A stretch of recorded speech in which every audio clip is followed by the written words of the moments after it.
हम लोग आज मानखुर पुलिस स्टेशन के यहाँ पे भारत की क्रांतिकारी मजदूर पार्टी की तरफ से एक निवेदन देने के लिए आए थे।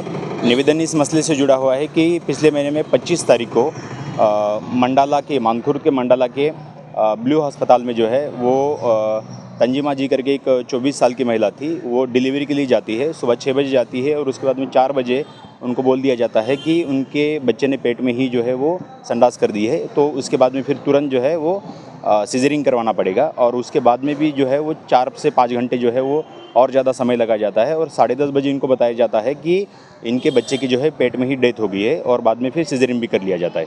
ऐसे में जैसे इस मामले में जो है एक स्पष्ट रूप से डॉक्टरों की लापरवाही का मामला जो है वो सामने आ रहा है और मानखुर गोंडी में ऐसे कई सारे अस्पताल है जो डॉक्टरों के लापरवाही के कारण जो है आए दिन इस तरीके की घटनाएं होती है और उसी से मतलब उसी के संबंध में जो है बात करने के लिए हम लोग यहाँ पे अभी निवेदन देने के लिए पुलिस स्टेशन में आए थे ताकि इस मामले की पूरी जांच हो। अभी सीनियर पीआई मैडम से हम लोग मिले और उनको भी जो है हमने एक स्वतंत्र फैक्ट फाइंडिंग कमेटी बनाई थी, उसका भी रिपोर्ट उनको सौंपा है।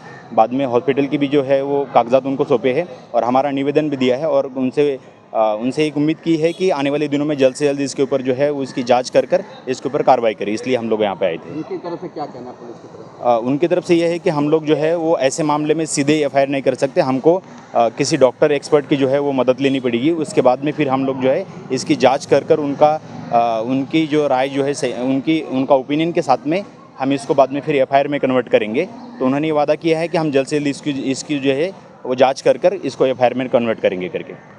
अपना नाम बता दीजिए। मेरा नाम रोजीना बीबी है, मैं तंजिला की बड़ी बहन हूँ। सुबह 6 बजे से हम लोग जो उसको हॉस्पिटल में लेके गए थे तो डॉक्टर नहीं थे उस टाइम, तो जो उसका सिस्टर थे ना उन्होंने चेक किया। चेक करने के बाद 8 बजे को मैं बोली क्या हुआ, उसको चेक किया, क्या बताया गया है। बोलते हैं उनकी जो बच्चेदानी की थैली है ना 1 फिंगर ही खुला है, अभी टाइम लगेगा। तो उन्होंने अपना हॉस्पिटल का जो ये करना का था ना, क्या बोलते हैं उसको,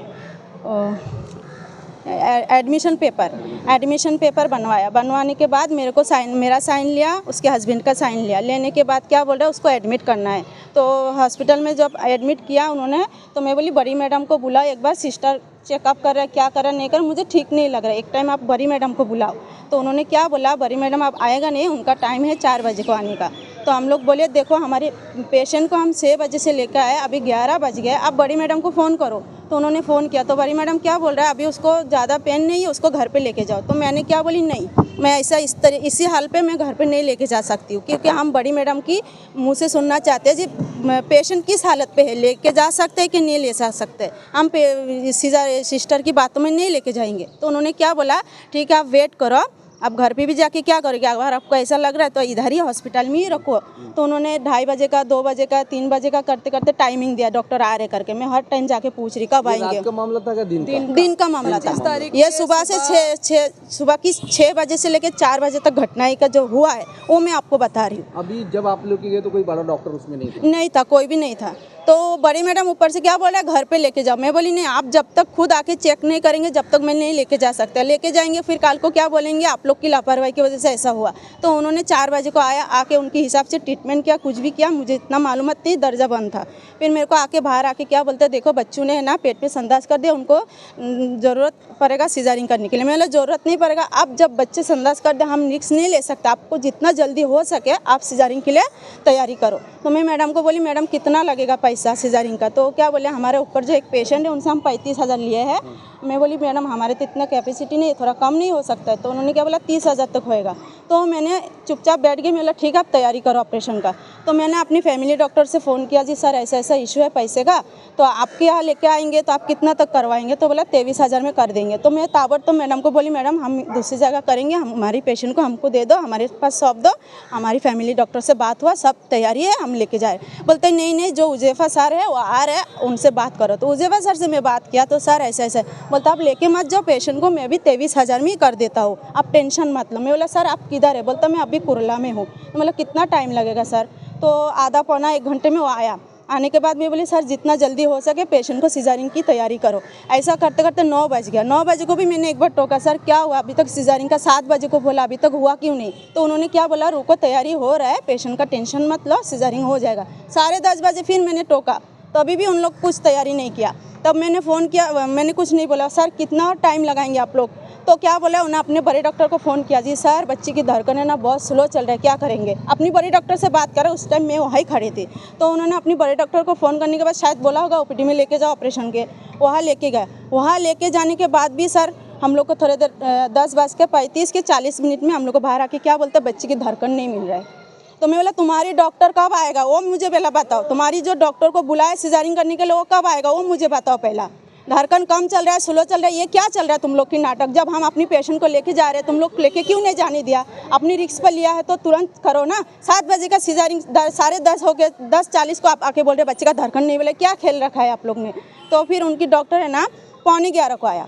11:15 को आने के बाद है ना अंदर जाके क्या मालूम क्या क्या नहीं किया, बोलते देखो बच्चे की है ना धड़कन नहीं मिल रहा है, तो हो सके बच्चों को है ना निकाल सिजारिंग करने के बाद है ना उसको कास पे रखना पड़ेगा। आपके पास कोई जेंट्स अवेलेबल है क्या। मैं बोला हाँ हमारे पास जेंट्स है। 5 मिनट हुआ नहीं, अंदर गया डॉक्टर। जाने के बाद पेशेंट इतने ज़ोर से चीख मारा तो हम लोग क्या बोले, अगर सिजारिंग करने के समय पेशेंट तो इतना ज़ोर से चिल्लाएगा नहीं, क्या वजह इतना ज़ोर से चिल्लाया। तो फिर हम लोग कुछ बोले नहीं क्योंकि ऑपरेशन थिएटर में तो हम जा नहीं सकते ना। तो फिर 5 मिनट हुआ नहीं, हमको आके बड़े डॉक्टर क्या बोलते, बच्चे ऑफ हो गया, जिसको देखना है देख लो। ऐसा हमारे साथ अच्छा हुआ। तो हम क्या सोचेंगे जब हमारी पेशेंट के साथ ज़रा सा लापरवाही हुआ है। जब हम अपनी पेशेंट को 4:30 बजे लेके जा रहे थे, क्यों नहीं लेके जाने दिया। अगर उस टाइम कुछ होता हम देख लेते हमारी पेशेंट को। तुम अपनी तरफ से लिया। पेशेंट कहाँ है। अभी फिलहाल साइन में है। साइन वाला भी बोले उसका ऑपरेशन सही तरीके से नहीं हुआ, उसका टाका जो लगा है वो भी ढीला लगाया है, उसकी वजह से इन्फेक्शन फैल गया है। अभी एक हफ्ते से है ना साइन हॉस्पिटल में एडमिट है पेशेंट। क्या मांग करते हैं इसके बारे में। हम इंसाफ चाहिए।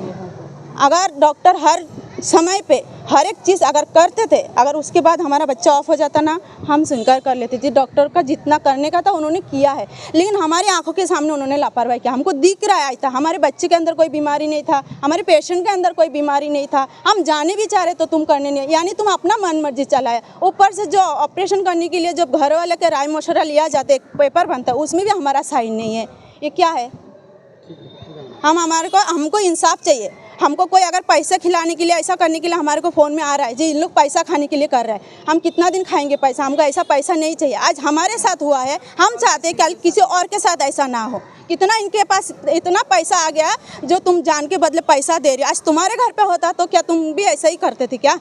पैसे की लालच में तुम चुप बैठ जाते थे। शायद तुम्हारे लिए तुम्हारे जान की कोई अहमियत नहीं, हमारे लिए अहमियत है। हम गरीब हो सकते हैं लेकिन हमारे को पैसे की लालच में है ना मत दिखाओ। हमको पैसा ऐसा नहीं चाहिए। अगर हमारे पास तुमको चाहिए पैसा, तुमको अगर ऐसा केस दबाने का है हमारे पास से लेके जाओ। हम 10 द्वार में भीख मांगेंगे, लाके तुमको देंगे, लेकिन हमको इंसाफ चाहिए।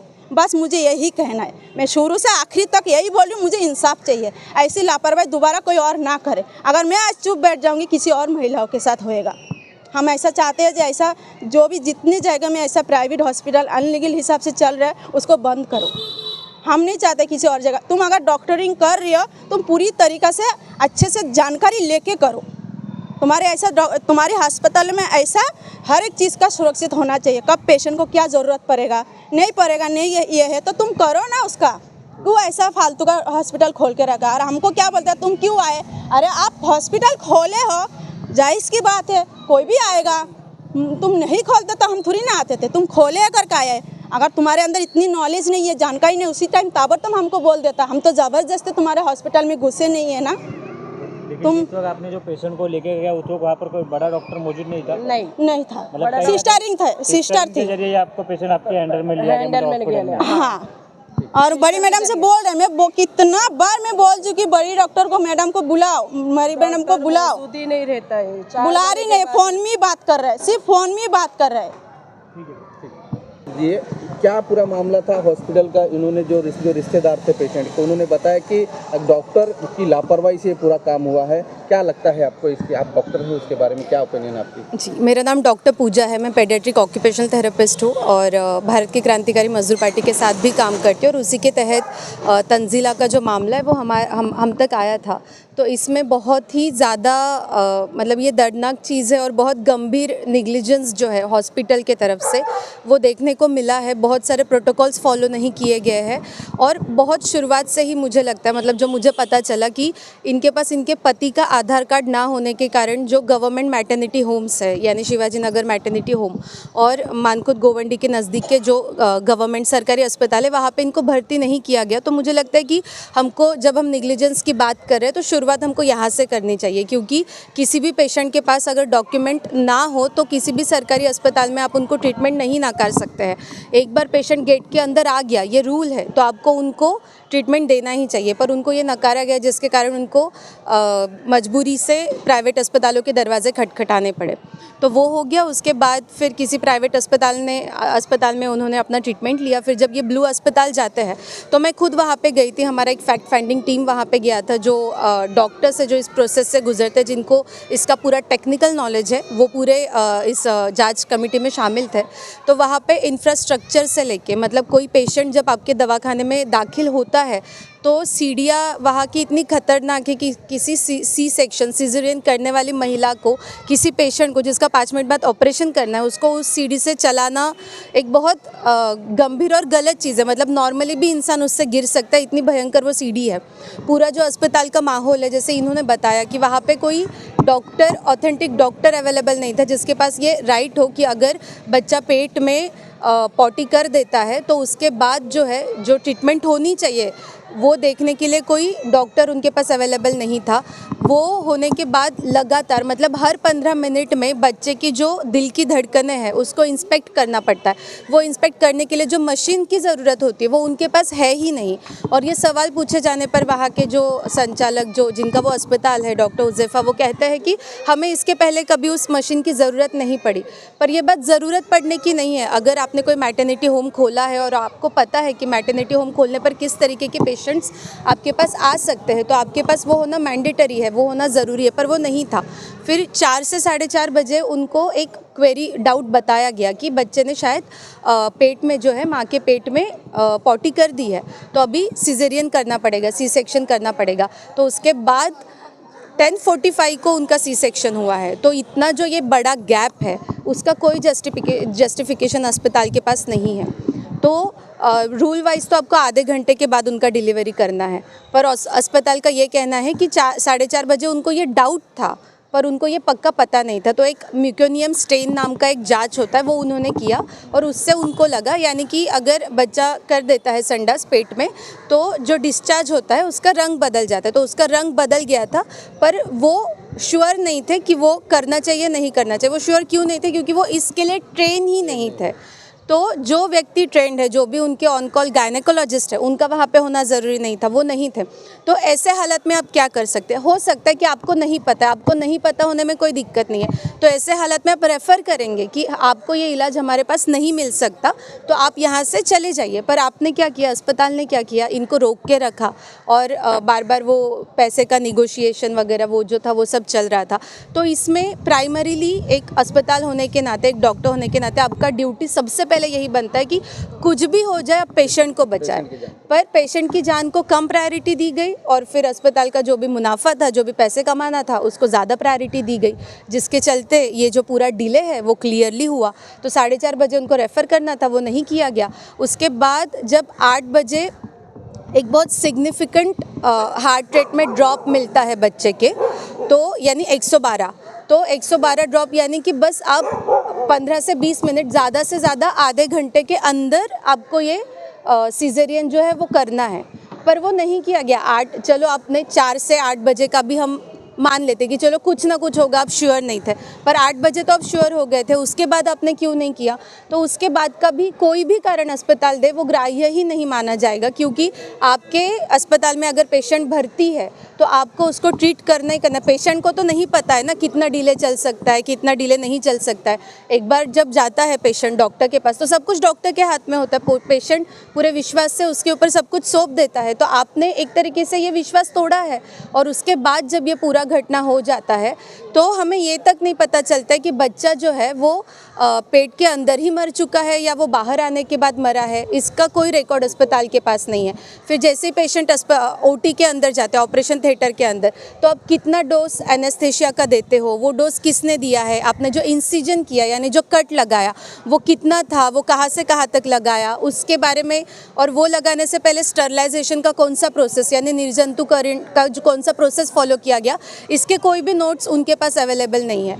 तो ये अपने आप में ही बहुत गंभीरतापूर्ण मामला है। मतलब हम पेशेंट की समझो बात भी ना माने, बहुत जेन्युइन बात है, पर हम माने भी नहीं, और सिर्फ जो हॉस्पिटल के पास जो कागजात मौजूद है उसके बुनियाद पे अगर हम बात करें तो भी बहुत सारी ये जो मल्टीपल फैक्टर्स जो मैंने आपको बताए वो सारे उनके डॉक्यूमेंट्स के और उनके नोट्स के आधार पे बताए जा रहे हैं। और सबसे बड़ी बात, जो कंसेंट फॉर्म सीजर या किसी भी ऑपरेशन के पहले साइन किया जाता है उन्होंने वो साइन ही नहीं किया है। मैडम, सबसे बड़ी लापरवाही इसमें सबसे ज़्यादा डॉक्टर्स का और नर्स की, हॉस्पिटल की है। बिल्कुल आप मानती हैं कि सबसे ज़्यादा डॉक्टर की लापरवाही को, जैसे बच्चे की डेथ? एकदम 100%। क्या इस पे क्या मतलब इसके बावजूद भी शायद कोई कॉम्प्लिकेशंस हो तो डेथ हो सकती है, पर अगर सारे प्रोटोकॉल्स फॉलो होते और पूरा जो प्रयास है डॉक्टरों की तरफ से, हॉस्पिटल स्टाफ की तरफ से, वो किया जाता तो शायद ये मुद्दा नहीं बनता। पर अभी सीधे तौर पे यहाँ पे दिख रहा है कि शायद बच्चा बच जाता अगर वो अपनी पूरी जान लगा देते, पूरे अच्छे से उसका ट्रीटमेंट उनको मिलता, जो उनका राइट है, हर पेशेंट का राइट है। तो अभी उनका जो हॉस्पिटल है, जो साइन हॉस्पिटल में गया, उनके डॉक्टर से आप लोग की मुलाकात हुई, जो उनका क्या कहना है डॉक्टर? हाँ, तो उनको एडमिट कराने में खुद गई थी। इसमें भी जैसे कि अभी टाँके लगने के बाद 3 से 4 दिन बाद वो काफ़ी नॉर्मल हो जाता है, पर अभी मैं उनको 5वें 6वें दिन मिली, उसके बाद भी उनको ब्लीडिंग हो रहा था ड्रेसिंग साइड से, और उनको पेट में बहुत दर्द हो रहा था जो अनयूजुअल है, और एक इन्फेक्शन, ब्लैकनेस जो है वो दिख रहा था। फिर हम उनको सायन अस्पताल लेके गए। उस पूरे प्रोसेस में मैं वहाँ पे थी, तो जो गायनेक ओटी है वहाँ का अंदर सायन अस्पताल में, वहाँ पे भी मैं उनके साथ थी। तो टाँके खोले गए, बहुत बुरी तरीके से इन्फेक्शन था, मतलब आधे पौन घंटे सिर्फ इन्फेक्शन क्लियर किया, जो प्राइमरी इन्फेक्शन है। उसके बाद उनकी वुंड खोल के रखी गई अभी तक भी, क्योंकि वो इन्फेक्शन इतना ज़्यादा है, जब तक इन्फेक्शन ड्रेन नहीं होता उनको फिर से टाँके नहीं लगा सकते। तो ये पूरा हम सोच सकते हैं कि एक महिला जो खुद ऑलरेडी, ये प्रेगनेंसी का प्रोसेस ही अपने आप में बहुत बड़ा चीज़ होता है, और उसमें ये सारी जब चीज़ें होती है तो और भी ये भयानक होता है। तो उनकी हालत अभी भी ठीक नहीं है, सायन अस्पताल में वो एडमिट है, पर वहाँ पे अभी अच्छे डॉक्टर्स का सुपरविजन मिल रहा है, तो ट्रीटमेंट जारी है वहाँ पे। किस तरह से इन पे कार्रवाई होनी चाहिए डॉक्टरों पे जो लापरवाही करते हैं इस पूरे मामले में? सबसे पहले तो मुझे ये लगता है कि कोई भी प्राइवेट अस्पताल भी हो, उनको जब एक परवाना मिलता है, ये लाइसेंस मिलता है अस्पताल चलाने का, तो सारी चीज़ें गवर्नमेंट ने, सरकार ने देखनी चाहिए कि जो भी उधर का अग्नि सुरक्षा हो, उधर का इंफ्रास्ट्रक्चर हो, किसी XYZ चीज़ के लिए जो अस्पताल खोला गया है वहाँ पे जो नेसेसरी इक्विपमेंट्स लगते हो, और वो परफॉर्म करने के लिए, वो ट्रीटमेंट देने के लिए जो डॉक्टर और नर्सिंग स्टाफ की ज़रूरत होती है, वो ट्रेंड है क्या नहीं, ये सबसे पहले देखा जाना चाहिए। दूसरा, मुझे ये लगता है कि मानकुद गोवंडी के जो गवर्नमेंट अस्पताल है, गवर्नमेंट मैटरनिटी होम से, उनकी हालत बहुत खस्ता है, तो उसको लेके भी उनको स्ट्रेंथन किया जाना चाहिए, ताकि पेशेंट्स जो है वो प्राइवेट हॉस्पिटल में जाने के लिए मजबूर ना हो। तीसरी बात, अभी इस पर्टिकुलर सिचुएशन में मुझे लगता है कि ये अस्पताल चलाने वाले जो डॉक्टर है, डॉक्टर उज़ैफ़ा, उन पे जो भी कार्रवाई बनती है, एक सदोष मनुष्यवध की कार्रवाई तो उन पे बनती ही है, वो की ही जानी चाहिए। और उसके साथ साथ उनके अस्पताल को अगर आगे चालू रखना है तो पूरा इंस्पेक्शन करके, जो भी गवर्नमेंट नॉर्म्स के अनुसार वहाँ पे कमियाँ मिलती है, खामियाँ मिलती है, उसकी जांच होनी चाहिए। उसके साथ साथ जो सारे और प्राइवेट मैटरनिटी हॉस्पिटल्स यहाँ पे चल रहे हैं, उनका भी ये जांच किया जाना चाहिए, और जो भी कमियाँ वहाँ पे है उनको फुलफिल करने के लिए उनको नोटिसेस दी जानी चाहिए, और जो नोटिसेस पे अपना काम नहीं करेंगे उनके ऊपर जो भी कानूनन उचित कार्रवाई बनती है वो की ही जानी चाहिए। सिर्फ तभी हम ऐसे इंसिडेंसेस को रोक सकते हैं।